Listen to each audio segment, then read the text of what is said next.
नमस्कार विद्यार्थी मित्रांनो, कालच्या तासिकेमध्ये आपण अर्थमॅटिक प्रोग्रेशनचं डिटर्मिनेशन कसं करायचं, डिटरमाइन कशा पद्धतीने करता येईल तो भाग घेतलेला होता.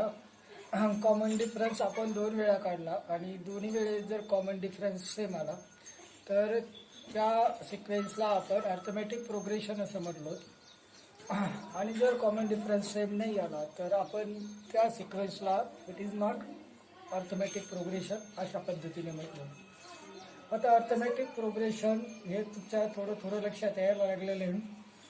परंतु आज आपल्याला असं शिकायचं आहे की जर आपल्याला समजा एखाद्या अर्थमॅटिक प्रोग्रेशनचा फर्स्ट टर्म आणि कॉमन डिफरन्स जर दिला तर आपल्याला ती सिक्वेन्स तयार करायचं शिकायचं. म्हणजे फॉर एक्झाम्पल जर समजा आपल्याला फर्स्ट टर्म 5 दिलं आणि कॉमन डिफरन्स पॉझिटिव्ह 2 दिला तर आपल्याला माहिती आहे जो काही कॉमन डिफरन्स असतो तो फक्त टर्ममध्ये आपल्याला काय करीत चालायचा असतो, ॲड करीत चालायचा असतो. फॉर एक्झाम्पल आता आपण एक्झाम्पल पाहत आपल्याला एक्झाम्पल घेतलं होतं आपण की ए इक्वल टू 5 म्हणजे फर्स्ट टर्म आपण जर 5 घेतलं तर ए फर्स्ट टर्म आपल्याला एने डिनोट करायचे आणि त्याच्यातला डिफरन्स जो आहे तो 2ने डिनोट करू आपण. 2ने डिफरन्स घ्यायचा आहे आपल्याला. आता याच्यावरून आपल्याला सिक्वेन्स तयार करायची आहे. तर काय करणार आपण, ह्या 5 फर्स्ट टर्म येणार आपलं आणि याच्यामध्ये हे 2 आपण ॲड करणार म्हणजे आपलं 5 + 2 सेकंड टर्म येणार 7. मग आता जे 5 आहे ते 5 म्हणजे आपण ए विसरले त्यालाच आणखी एक आपल्याला दाखवता येईल T1 फर्स्ट टर्म असल्यामुळे T1. मग आता हे T1 मध्ये आपण काय केलं, डिफरन्स ॲड केलेला आहे. म्हणजे आपल्याला काय केलं तर आपण T1 + D केलं तर आपल्याला काय मिळालं, T2 मिळालं. आता जर समजा आपण या 7 मध्ये 2 मिळवले आणखी तर आपल्याला 9 मिळतील. म्हणजेच आपण इथं T2 मध्ये काय मिळवलं, D मिळवलं तर आपल्याला T3 मिळाले. आणखी अशी सिक्वेन्स जर केली आपण की आता हे 9 मिळाले, 9 मध्ये जर आपण 2 ॲड केली तर आपल्याला 11 मिळतील. म्हणजेच T3 + D = T4. म्हणजे आता आपल्या लक्षात आलं की जो काही टर्म आपल्याला मिळते त्याच्यामध्ये फक्त डी काय करीत चालणार, आपण ॲड करीत चालणार म्हणजे आपल्याला त्याच्या पुढचं पद मिळते. आता याच्यावरून आपल्याला फॉर्मॅट तयार करायचं आहे. तो फॉर्मॅट कशा प्रकारे तयार करता येते ते पाहूया आपण. आणि हे फॉर्मॅट तुम्ही वहीमध्ये नोट करून ठेवायचे कारण या फॉर्मॅटवरूनच तुम्हाला काही एक्झाम्पल सॉल्व्ह करायचे आहे. जर समजा आपण फॉर्मॅटनुसार सोडायला गेलो तर कशा पद्धतीने सोडता येईल आपल्याला. तर आपण काय केलं की T1 ची किंमत बरोबर ए घेतलं होतं तर T1 = A हे पहिलं फॉर्मॅट तयार होतं. T2 कशा पद्धतीने तयार केलं तर आपण T1 मध्ये D ॲड केलं म्हणजेच T2 = T1 + D. आता T3 कशा पद्धतीने ॲड करणार आपण तर T3 मध्ये T2 मध्ये D ॲड करणार, T3 मध्ये D ॲड करणार आणि T5 जर म्हटलं तर T4 मध्ये D ॲड करणार. अशा पद्धतीने आपल्याला काय होईल की फॉर्मॅट तयार करता येतील. आता हे फॉर्मॅट इम्पॉर्टंट आहे. फॉर्मॅट तुम्ही वहीमध्ये नोट करून घेऊ शकता. आता हे एक प्रकारचे फॉर्मॅट झाले. याच्यावरूनच ए आणि डी माहिती असताना आणखी एक फॉर्मॅट आपल्याला तयार करता येतं. म्हणजे ते कसं तयार करता येईल पहा. समजा आपण किती घेतले होते, ए = 2 घेतले होते आणि डी ए = 5 घेतले होते आणि डी = 2 घेतले होते. तर आपलं इथं पहिलं सूत्र आहे T1 = A म्हणजेच आपल्याला फर्स्ट टर्म मिळाला 5. आता आपल्याला T2 जर फाइंड करायचं असेल तर आपण काय करणार, T2 म्हणजे A + D म्हणजेच T1 + D. T1 आणि A याची व्हॅल्यू म्हणजे फर्स्ट टर्म असतं. तर आपण काय करणार होता, याच्यावरून जर टर्म काढलं तर 5 + 2 7 येणार आपलं. आता T3 काढायचं असेल आपल्याला तर आपण इथं फॉर्मॅट तयार केलं T3चं T2 + D. तर T2 मध्ये D मिळविण्याऐवजी जर आपण ए तसाच कॉन्स्टंट ठेवला आणि D ची जर डबल केली 2ने मल्टिप्लाय केलं त्याला तर आपल्याला तीच किंमत मिळते. पहा याची किंमत लिहू आपण 5 2 इंटू डी ची घेऊ 2. आता 2 इंटू 2 4, 4 प्लस 5 9. आणि पहिल्याही वेळेस आपल्याला दुसरं पद 9 मिळालं होतं. म्हणजे इथे एक लक्षात घ्या, हा जो टर्म नंबर आहे त्याच्यापेक्षा एकने कमी नंबरने डीला मल्टिप्लाय जर केला तरी पण आपल्याला त्या फर्स्ट टर्म आणि डिफरन्स वरून सिक्वेन्स तयार करता येऊ शकते. मग आता याच्यानुसार जर म्हणलं तर T4चं फॉर्मॅट होईल आपलं A+3D. इथल्यापेक्षा इथला नंबर 1ने कमी घेईल. समजा आता आपल्याला T10 जर काढायचं असेल तर आपण काय करणार A+9D. आता हे फॉर्मॅट आपल्याला जास्त उपयोगाचे येतात. या फॉर्मॅटनुसार जर तुम्ही गेले तर तुम्हाला एवढे टर्म शोधावं लागेल. कारण T10 जर इकडे काढायचं असेल तर तुम्हाला T9 माहिती पाहिजे, त्याच्यामध्ये डी मिळवलं. इथं ती गरज नाही. इथं काय आहे की तुम्हाला फक्त ए आणि डी एकदा का माहिती असला तर तुम्ही कितीही नंबरचं पद आता ह्या फॉर्मॅटनुसार काढू शकता. तुम्हाला वाटलं आता आपल्याला की T25 काढायचे तर T25 इक्वल टू फॉर्मॅट होईल आपलं A+24D. इथल्या नंबरपेक्षा इथला नंबर फक्त एकने काय घ्यायचा आहे, कमी घ्यायचा. ह्या फॉर्मॅटला लिमिटेशन आहे. या फॉर्मॅटला तुम्हाला एव्हरी टर्म काढावं लागेल आणि एव्हरी टर्म काढल्यानंतरच त्याच्या पुढचं टर्म काय करता येईल, शोधता येईल. तसं या सूत्रासाठी नाही. या सूत्राने तुम्ही कितीही नंबरचं पद काय करू शकता, फाइंड करू शकता. तर अशा या दोन्ही सूत्राचा पैकी तुम्हाला जे सूत्र योग्य वाटते किंवा जे सोपं वाटते त्याचा वापर करून आपल्याला काही एक्झाम्पल सॉल्व करायचे आहेत. की जर ए आणि डी दिला आपल्याला तर त्याच्यावरून सिक्वेन्सचे फर्स्ट 3 टर्म्स असो, फर्स्ट 4 किंवा फर्स्ट 5 हे टर्म्स आपल्याला फाइंड करायचे आहेत. तर त्याची काही एक्झाम्पल्स आपण आता सॉल्व करून घेऊया. आपण एक एक्झाम्पल घेऊ.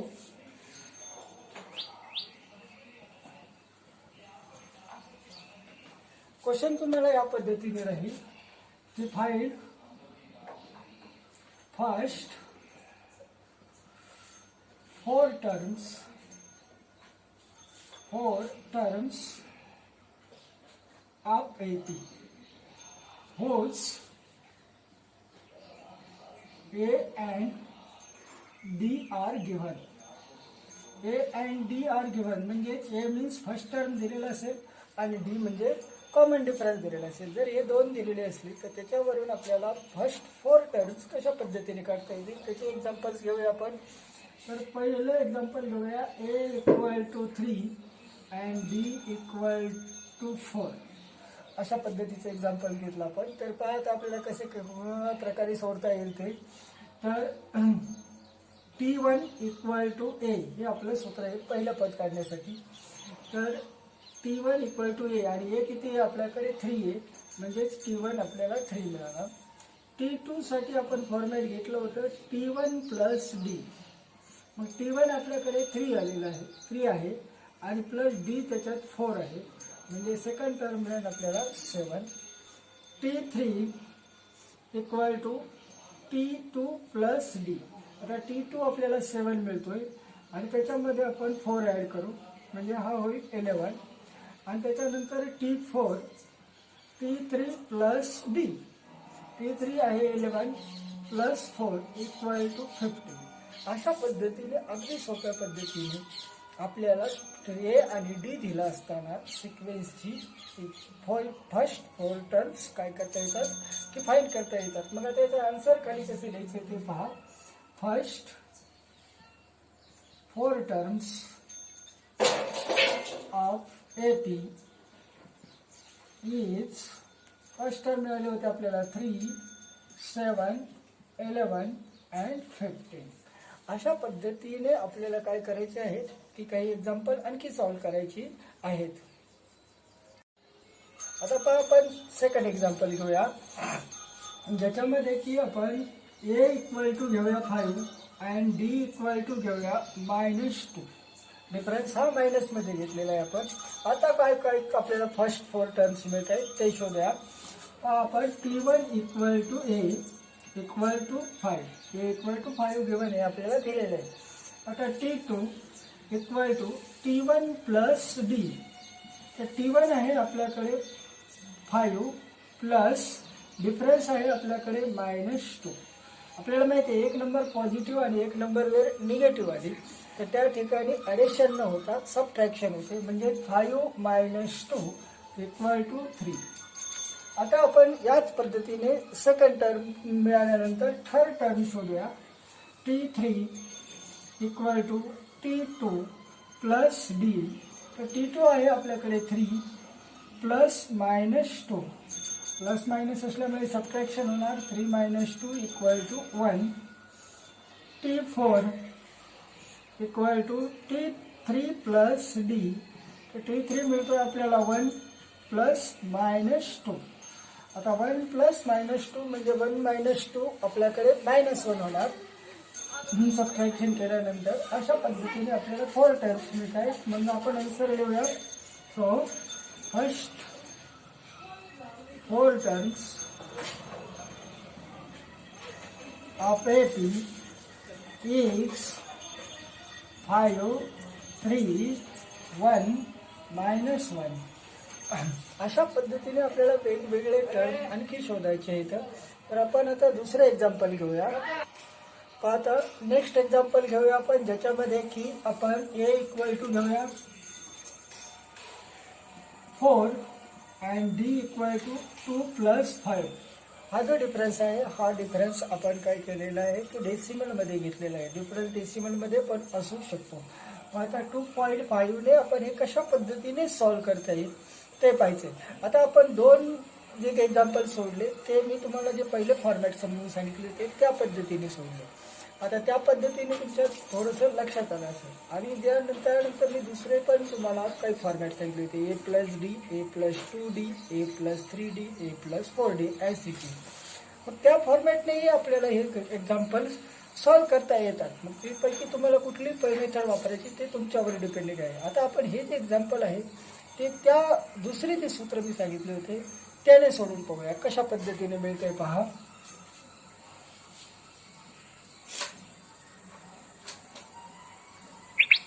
तर आपण पहिलं सूत्र घेऊया. T1 equal to A equal to 4. अशा पद्धतीने आपल्याला पहिलं फॉर्मॅट मिळतंय. आता आपण पहिलं टर्म मिळतंय. सेकंड टर्म शोधूया. A+D असं फॉर्मॅट तयार केलं आपण. तर A+D नुसार जर सोडलं तर A आहे आपल्याकडे 4 प्लस D आहे 2.5. आता 4 प्लस 2.5 हे झाले आपल्याकडे 6.5. आता आपण T3 करूया. T3 साठी फॉर्मॅट आहे आपल्याकडे A+2D. म्हणजे इथं 3 नंबर आल्यामुळे इथं 2 ने मल्टिप्लाय करायचं आहे. तर पहा 4 प्लस 2 इंटू 2.5. 4 प्लस 2 इंटू 25 झाले 5 इक्वल टू 9. आणि त्यानंतर फोर्थ टर्म शोधूया. T4 equal to A+3D. 4 plus 3 into 2.5 equal to 4 plus 3 into 2.5 7.5 and 4 plus 7 11.5. अशा पद्धतीने आपल्याला हे टर्म शोधता येतात. आणि याच्या खाली प्रत्येकाखाली त्याच पद्धतीने आपल्याला उत्तर द्यायचं आहे की the first 4 terms of the AP is. आणि हे फर्स्ट 4 टर्म्स जे आलेले आहेत ते नोट करीत चालायचे आहेत. आता आपण याच्यापेक्षाही डिफरंट एक्झाम्पल घेऊया जे की A पण मायनसमध्ये घेऊ आणि D पण मायनसमध्ये घेऊ. त्याचा आन्सर आपल्याला कशा पद्धतीने करता येईल आणि याच फॉर्मॅटचा वापर करू आपण. म्हणजे कसं मिळतंय ते पहा. A equal to -3 D equal to -3. दोन्ही पण आपण -3 घेतलेले आहेत. तर पाहत आपण पहिलं घेऊया. T1 equal to A equal to -3. T2 equal to A+D. हा फॉर्मॅट आहे आपल्याकडे. त्याच्यानुसार सोडून A ची किंमत आहे -3 प्लस D ची पण आहे -3. -3 प्लस -3 इक्वल टू -6. दोन्हीला सेम साईन आलं की ॲडिशन होती.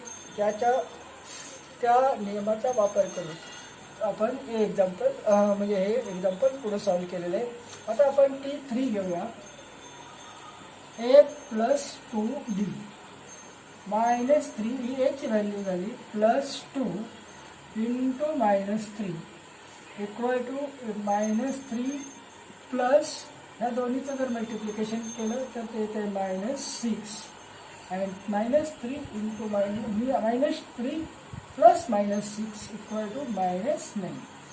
Now the fourth term a plus 3d equal to -3 plus 3 into -3. So equal to -3 plus 3 into -3 -9 and -3 -9 equal to -12. अशा पद्धतीने आपल्याला हे एक्झाम्पल सॉल्व करता येईल. आता कधी कधी डिफरन्स हा 0 पण असू शकतो. मग 0 जर डिफरन्स आला तर ते कशा पद्धतीने आपल्याला सॉल्व करता येईल त्याचं एक एक्झाम्पल्स आपण समजून घेऊया.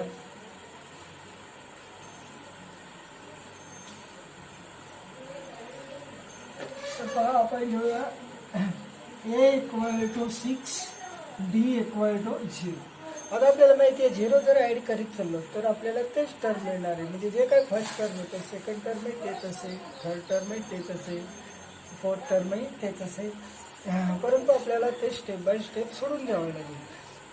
तर पहा t1 equal to a equal to 6, t2 equal to a plus d, a means 6 plus d 0, 6 plus 0 6, t3 equal to a plus 2d, 6 plus 2 into 0, 2 into 0 0, 0 plus 6 6, t4 equal to a plus 3d, 6 plus 3 into 0 equal to 6. अशा पद्धतीने 6 6 6 हेच answer येत चालतंय. कारण डिफरन्सच आपल्याला काय दिलेला होता, 0 दिलेला होता. आता तुमच्या हे लक्षात आलं असेल की आपण वेगवेगळ्या प्रकारचे एक्झाम्पल्स घेऊन जर आपल्याला ए आणि डी दिलं तर ते कशा पद्धतीने AP किंवा अर्थमॅटिक प्रोग्रेशन तयार करता येऊ शकते. त्याचे आपण कुठलेही कितीही पद काय करू शकतो स्टेप बाय स्टेपनी शोधू शकतो. आता जी काही अर्थमॅटिक प्रोग्रेशनमधली पहिली एक्झरसाइज आहे त्या एक्झरसाइजमध्ये क्वेश्चन नंबर फर्स्ट आहे की तुम्हाला डिटरमाइन करायचे it is arithmetic progression or not. आणि जो सेकंड क्वेश्चन आहे त्या सेकंड क्वेश्चनमध्ये तुम्हाला ए आणि डीच्या किमती दिलेल्या आहेत. त्याच्यावरून फर्स्ट 4 6 4 5 जे काही टर्म त्या क्वेश्चनमध्ये सांगितलेले असतील ते टर्म तुम्ही शोधू शकता. आणि ती एक्झरसाइज आता तुम्ही कंप्लीट करून घ्या. त्याच्यानंतर आपण त्याचा पुढचा जो पॉईंट आहे ते general term of arithmetic progression त्याचा फॉर्मॅट कशा पद्धतीने तयार होते ते आपण पुढच्या तासिकेत शिकू आणि त्या फॉर्मॅटचा वापर करायचा त्याचा. ओके, नेक्स्ट एक्झाम्पल घेऊया आपण. 2 -2 -4 -6 -10 डॅश. आता या पद्धतीचं एक्झाम्पल घेतलेलं आहे आपण. आता या ठिकाणी आपण शोधूया की कॉमन डिफरन्स योग्य आहे की नाही. तर पहा t1 ची किंमत घेऊया आपण 2, t2 घेऊया -2, t3 घेऊया -6. आता आपण डिफरन्स करूया d equal to t2 minus t1. तर t2 ची व्हॅल्यू आहे आपल्याकडे -2 आणि -t1 ची व्हॅल्यू आहे 2. तर -2 equal to -4. d equal to t3 minus t2 करूया. आता t3 मायनस t2 -6 -2.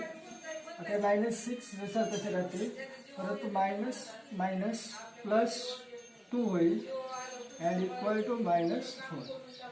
दोन्ही ठिकाणी पाहता कॉमन डिफरन्स हा आपला परत सेम आलेला आहे. आणि कॉमन डिफरन्स जर कॉन्स्टंट असेल तर it is called the arithmetic progression. मग आपण या ठिकाणी उत्तर लिहूया कॉमन डिफरन्स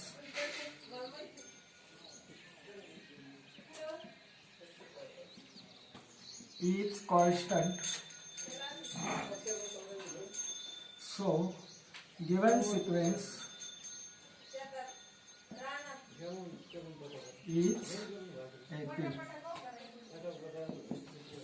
आता तुमचा हा भाग बरेचसा लक्षात आला असेल की AP आपल्याला आयडेंटिफाय करायचा आहे कशा प्रकारे येऊ शकते, की वेगवेगळ्या प्रकारची जरी की एक्झाम्पल आपण घेतले, कधी हा डिफरन्स तुमचा पॉईंटमध्ये पण असू शकतो, कधी तो झिरोही असू शकतो. आणखी एक दोन एक्झाम्पल्स आपण सॉल्व करून घेऊया.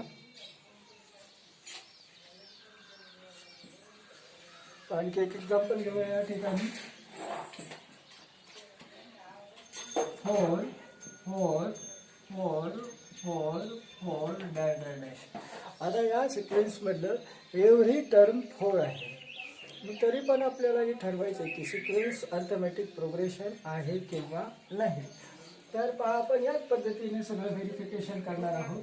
T1 ची किंमत घेऊया आपण 4, T2 is also 4 and T3 is also 4. Now B equal to T2 minus T1. T2 ची व्हॅल्यू आहे आपल्याकडे 4 मायनस 4 इक्वल टू 0 आणि D equal to T3 minus T2 4 minus 4 equal to 0.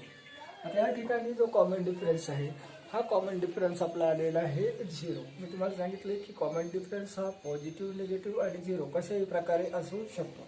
त्या सिक्वेन्समध्ये 0 हा कॉमन डिफरन्स आला आहे आणि तो कॉन्स्टंट आला आहे, सेम आला आहे आणि आपल्याला फक्त तो सेम येणं गरजेचं आहे. जर तो सेम आला तर आपल्याला लिहिता येते it is the arithmetic progression.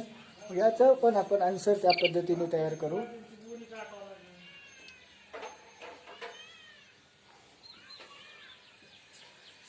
Common difference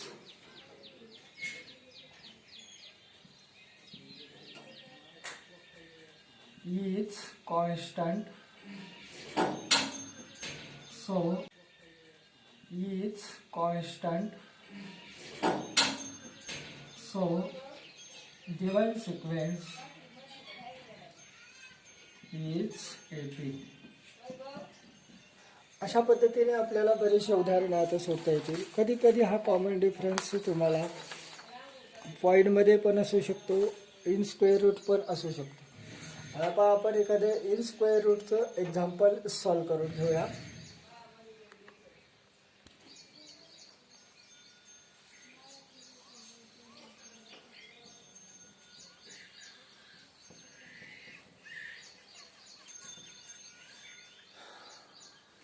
आपण सिक्वेन्स घेऊया 5 plus √3, 5 plus 2√3, 5 plus 3√3 dash dash dash. अशा पद्धतीची आता आपण सिक्वेन्स घेतलेली आहे आणि आता या सिक्वेन्सचं आपल्याला सॉल्व करून बघायची की ही सिक्वेन्स अर्थमॅटिक प्रोग्रेशन आहे किंवा नाही. तर स्वतःने काय करू आपण, आता T1 ची किंमत घेऊया अगोदर. T1 equal to 5, T2 equal to 5 plus √3 and T3 equal to 5 plus 2√3. अशा पद्धतीने किमती डिनोट केल्यानंतर आता आपण याच्या डिफरन्स काढूया. कॉमन डिफरन्स करताना आपल्याला पहिल्यांदा D ची फॉर्मॅट घेऊया. D equal to T2 minus T1. T2 आहे आपल्याकडे 5 प्लस √3, याच्यातून मायनस करायचं आहे आपल्याला T1 5. आता हा 5 एलिमिनेट होतोय आणि √3 हा आपला कॉमन डिफरन्स निघतोय. तर आणखी आता एक एक्झाम्पल डिफरन्स सोडूया आपण. T3 minus T2. T3 आहे आपल्याकडे 5 प्लस 2√3 मायनस T1. T2 ची किंमत आहे 5 प्लस √3. आता डबल नंबर असल्यामुळे आपण त्याला ब्रॅकेट केलं आहे, कारण ब्रॅकेटमुळं काय होणार आहे की हे मायनसमुळे या ब्रॅकेटचे साईन बदलणार आहेत. तर पहा 5 प्लस 2√3 मायनसने मल्टिप्लाय केलं तर -5 मायनस √3. 5 परत एलिमिनेट होत आहेत. आता 2√3 मधून √3 मायनस करायचे. √3 म्हणजे या ठिकाणी 1 एलिमेंट असतो, एक संख्या असते, म्हणजे बाहेरच्या नंबरचं फक्त काय होतं सबट्रॅक्शन किंवा ॲडिशन होती. हे तुम्ही गेल्या वेळेसच शिकलेला आहात 9वीला. तर फक्त रेडिकंड त्या ठिकाणी सेम असावा लागतो. मग 2 मधून 1 मायनस झाला 1 लिहिला जात नाही, फक्त काय लिहिणार आपण √3.